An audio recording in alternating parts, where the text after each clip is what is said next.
the best window company 2 years in a row.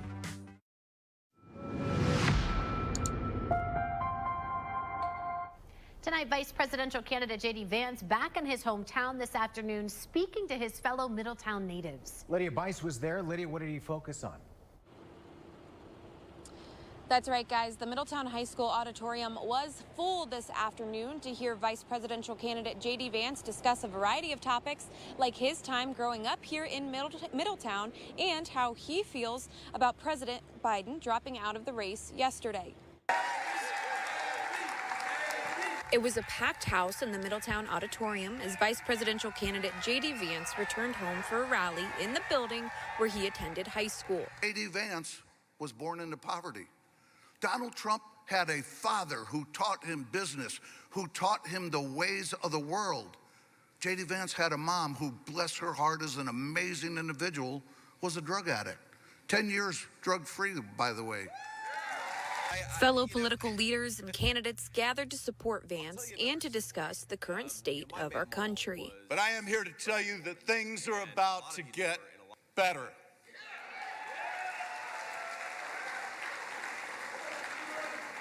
And one of the reasons I believe that is I know J.D. Vance. When it was Vance's turn to take the podium, he first paid respects to where he came from. But I said, I will never forget where I came from. Ladies and gentlemen, I came from Middletown, Ohio. I am proud of it, and I will never forget where I came from. Described the Americans that he's representing this campaign season. We fight for the grandmothers who are raising, and the grandfathers and the aunts and the uncles who are raising a generation of grandkids that they didn't expect to raise. And spoke on how he views Kamala Harris. I wonder, when I see her give a speech, and she talks about the history of this country, not with appreciation, but with condemnation. And look, of course, every country, just like every family, certainly mine, has its pockmarks, right? Not everything's perfect, it's never gonna be. But if you want to lead this country, you should feel grateful for it. You should feel a sense of gratitude. And I never hear that gratitude come through when I listen to Kamala Harris. Vance's fellow Middletown natives say that this rally was exactly what they'd hoped for. His speech today, it shows, yeah, he might not like Biden, but he still respects him as a human being. And it shows that he truly don't have hate for anyone. J.D. Vance flew out of Dayton International Airport this afternoon to head to another rally in Virginia this evening. This as current Vice President Kamala Harris is in the middle of her second day on the campaign trail as she's now working to receive the Democratic nomination for president. Back to you. Now, of course, all of this comes in the wake of the attempted assassination of former President Donald Trump. With all that's gone on since, that feels almost like eons ago, but really it was just 9 days ago. Tom Bosco was also in Middletown today, where hundreds stood in line and where the shooting was still on many people's minds. Thousands lined up trying to get into the Middletown High School gym to see J.D. Vance. All the while, what happened to the former president 2 Saturdays ago was on their minds and on their chests, some in a defiant way. Says they missed. You know, they tried. Can't take him down. Got the shirt over there. Others with concerns about a repeat of what happened in Pennsylvania. Let's hope not. Let's hope not. I mean, it's crossed your mind, but let's just hope for a safe day and a good rally. I have all the faith in the world in the Middletown Police Department and the surrounding agencies that came over to help, and the Secret Service. Despite what happened to Trump last week, imagery of guns remained prominent among Trump supporters. And guns prominent outside the rally with police patrolling, snipers on the roof of the gym, bomb-sniffing dogs on guard outside, and heavy police equipment visible. There was one incident we captured, an agitated man demanding to speak to J.D. Vance. Police converged, explained that wasn't going to happen. The man turned, angry, and walked off. Police followed him until he got off the property. Well, tensions high on Capitol Hill tonight during a hearing on that assassination attempt of Trump. Now, Republicans and Democrats grilling U.S. Secret Service Director Kimberly Cheadle with questions. They range from whether the shooter flew a drone over the area before that rally began to why the man wasn't stopped when people spotted him on the roof of a nearby shed with a rifle. Now, she dodged many of these questions. Can you answer why the Secret Service didn't place a single agent on the roof? We are still looking into the advanced process and the decisions that were made. Okay. Now, Cheadle revealed some new pieces of information. She says Secret Service did not reject any requests from Trump's campaign for additional security at the rally. An investigation is ongoing as to the shooter's motivation. And back in our area, we now know one person has died after a 3-vehicle crash involving an ambulance in Clark County. Now, the road has just reopened in the past 30 minutes or so. It was closed for several hours as troopers investigated. The crash happened around 2:30 this afternoon. We know 2 people in the ambulance are being treated for minor injuries. 2 others were treated at the scene. We're working to learn the cause of the crash. Of course, as soon as we do, we'll update you on air, but also online. We now know tonight the names of the 2 men found dead in a car that crashed into a Dayton home. 25-year-old DeJuan Hooker and 18-year-old Demarius Underwood were found dead on Cleverly Road following a shooting last Thursday. One person was taken to the hospital with gunshot wounds, but is expected to be okay. Dayton Police Department's homicide unit is investigating. Also tonight, the man who was shot and killed during what police are calling a domestic dispute has now been identified. 28-year-old Brian Mackey was killed last Thursday on Dayton, Lebanon Pike in Washington Township. Deputies say the woman involved in the dispute is cooperating. Now, there were 2 other people in the house at the time. We still don't know the relationship between all of them. Again, that shooting remains under investigation. The 81-year-old Clark County man accused of shooting and killing a Columbus Uber driver back in April was back in court today for a pretrial hearing. William Brock is facing murder charges. He's accused of shooting and killing 61-year-old Lolitha Hall. Investigators say both of them were victims of a phone scam. On Friday, Brock's lawyers filed to continue his jury trial to September. We'll continue to follow this. We'll bring you any updates as soon as we get them. And a live look right now from our Eco Plumber Skycam. Let's send it out to Chief Meteorologist Natalie Walters. Well, definitely a little bit muggier out here compared to where we were at the end of last week. Humidity starting to climb back up there. It's still not unbearably humid by any means, but you do notice a difference as you're out and about with temperatures closer to normal for this time of the year as well. Hanging out in the lower 80s, 83 in Dayton. We got 80 in Troy, 82 in Sydney. We did see a few showers pop up after the rain that we saw earlier this morning, and we'll continue to monitor for a spot shower too. Notice that rainfall making its way through Montgomery County. Can't rule out a spot shower through the rest of this evening, and then we do have some more rain on the way heading into our Tuesday and Wednesday of this week as well. But overnight, we're going to be pretty quiet with some patchy fog developing by early tomorrow morning with temperatures in the 60s. Have a look at the rest of the week coming up. The truck driver accused of causing the crash that killed 6 people on I-70 in Licking County last year has now been indicted. 61-year-old Jacob McDonald faces more than 20 charges, including aggravated vehicular homicide and aggravated vehicular assault. A high school band from Tuscarawas Valley was heading to Columbus when it was involved in that crash. 3 students who were on the bus were killed. 3 adults who were chaperones were also killed. One of those adults, a teacher in the district. At no point in my career did I ever think that I would be entering a bus that was well involved in fire with the task of looking for people that are trapped. I mean, a small community, school. I can't even imagine what that town and that school and community has lost. McDonald's bond was set for $1 million. His next hearing is scheduled for Tuesday. Governor Mike DeWine signing House Bill 253, creating a historical memorial corridor on US 43 in Wilberforce. Now, it's meant to honor this man you see here, Brigadier General Charles Young, who served with the legendary Buffalo Soldiers. He helped pave the way for African Americans in the U.S. military, becoming only the 3rd African American to graduate from West Point. He later went on to become a professor at Wilberforce University, and at the time of Young's death in 1922, he was the highest ranking African American officer in the Army. We also know tonight Trotwood Fire Department unveiling their brand new Rescue Engine 72 this afternoon. Now, they held what's called a push-in ceremony to show the new engine off to the community. Fire Chief Rick Hackey and the rest of the fire department are excited for what this new piece of equipment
local Ford dealer.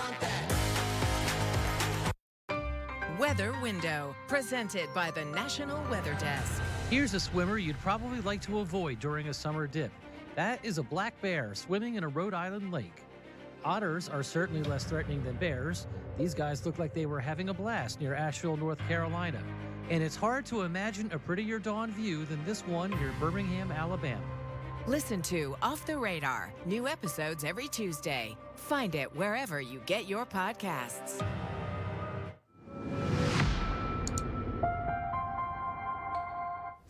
In the midst of their grief, a local family decided to help others who are experiencing the same thing. Lydia Bice, back now, sat down with Sarah and Rob Cheney, who just unveiled the Butterfly Room at Miami Valley Hospital, created in their daughter Georgia's honor. So at the beginning of December of 2021, I was pregnant with our third child, and we ended up losing her while I was still pregnant, 39 weeks. So we came to Miami Valley to be induced to deliver her. And, you know, walking in on the labor and delivery unit, it was really difficult. Having to say goodbye to their daughter in an uninviting, uncomfortable hospital room is what sparked the idea for the Butterfly Room. A new space in the Barry Women's Center's NICU at Miami Valley Hospital where parents can say goodbye in a private space to mourn their infant. Just to kind of be in here with comforting items, you know, a nice rocking chair, and you can read to your baby, you can rock them, bathe them. There's a crib here to take pictures as a family. Sarah and Rob Cheney say that this passion project helped them cope with Georgia's death, and now this space will be in remembrance of Georgia for years to come. Cindy Stillwell, a family friend of the Cheneys and a social worker in the NICU at MVH, hopes that the Cheneys inspire others to talk about the loved ones that they've lost. Saying their name does not remind that person of their grief. It is honoring the fact that that person existed, that they were real. And so the fact that I'm able to stand here and say this is Georgia's project, you know, it is the Butterfly Room, but ultimately it was because of Georgia. The Miami Valley Hospital Foundation and other local partners helped the Cheneys make this dream a reality. And although the Butterfly Room officially opened this month, there are still ways that you at home can help this very special project move forward. Our goal is that families who utilize the room are able to take the baby clothes, preemie clothes, bedding, or blankets that are in here so as a remembrance of their baby. So we would love it if, you know, the community would be willing to donate new baby clothes, new blankets, new standard size cribs so that the families have the opportunity to take that with them. That was Lydia Bice reporting. Now, to learn how you can help donate to the Butterfly Room or to read more about the Cheney story, you can go to the web version of this story at Dayton247now.com. A little stickier out there today. We have a few showers firing up for us, and we'll continue to see a spot shower through the evening. A lot of that activity is off to our west right now, but spot shower possible through the evening, followed by things quieter overnight. Patchy fog developing, though. Got a stalled boundary situated to the south of us, but otherwise waves of energy heading through, keeping showers and a few storms in the forecast. Tomorrow, some patchy fog to start us off with a small chance for a shower tomorrow afternoon. Most of us will be dry, and it's going to be a little muggy. Temperatures in the low to mid 80s. And then by our Wednesday, we have a frontal system that'll make its way through. Now, this will increase our storm chances. By our Wednesday afternoon into the evening, scattered showers, few thunderstorms making their way into the area, with things clearing out and cooling off heading into our Thursday. A story from our partners at the Dayton Business Journal. A new speedway with an attached eatery may soon be open in Dayton. The gas station is looking to coincide with Southern Inspire restaurant called Raise the Roost. It's going to be open 24/7. They're going to provide the made-to-order and grab-and-go food options. The 5,400 square foot convenience store will mark the second of its kind here in the Miami Valley. We have all the details right now at Dayton247now.com. You can also find this story and others like it under the Dayton Business Journal heading in the News tab. Well, time now for Bob's Discount Furniture Sports Desk. Tonight, very busy night at the University of Dayton Arena, even though the current Flyers men's basketball team isn't playing just yet. Matt Digby caught up with them earlier today. Matt? Yeah, Adam, not very often we talk about the sport of basketball in late July. We're still a little more than 3 months out until the formal return of college basketball, but off-season activities in full go for the Dayton Flyers. As I was able to catch up with them earlier this afternoon, UD, of course, always contending with a mix of new and returning faces. Among the newcomers, Zed Key, he is transferred in from Ohio State, and Alter graduate Jacob Connor back in the Miami Valley. He'd started his college career at Marshall, but Malachi Smith, he is eager to get back on the court. He had a season-ending injury just minutes into the first game of the 2023-24 campaign. Overall, right now, an optimistic feeling among the Flyers.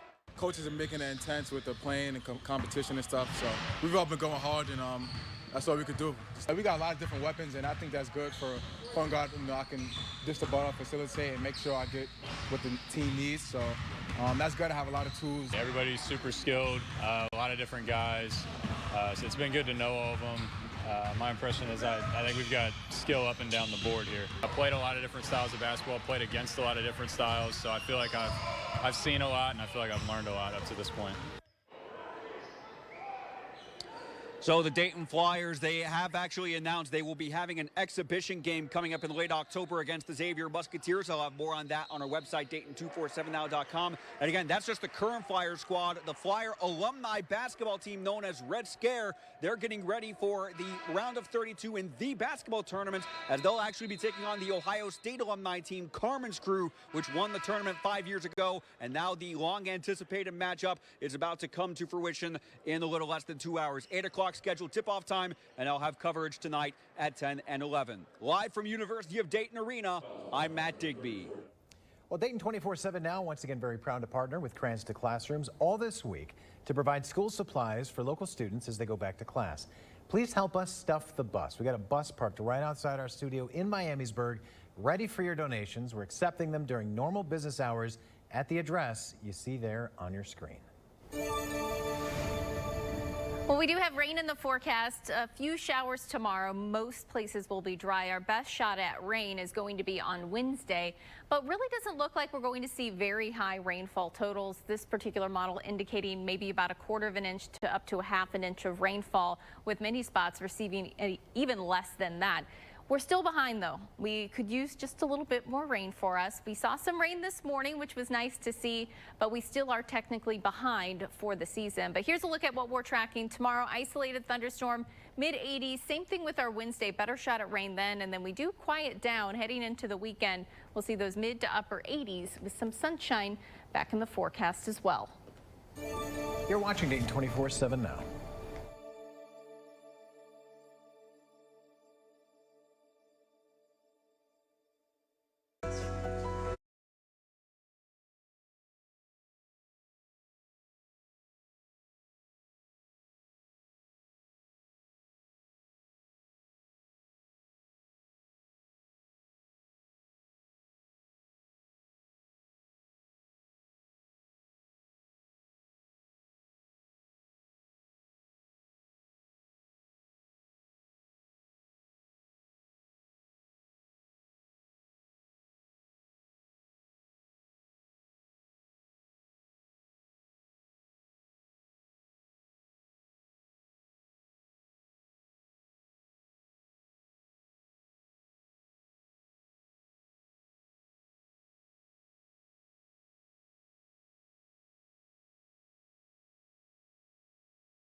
to get out.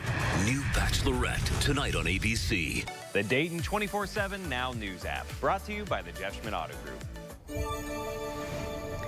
Well, next several days are looking to be a little bit on the muggy side for us compared to at least where we were last week. So here's a look at what we're tracking. Stray shower or storm tomorrow. Temperatures in the mid-80s. Wednesday, better shot at rain or thunderstorms. That being said, next couple of days, even though we have the chance for rain, we'll also have plenty of dry time, especially for our Tuesday.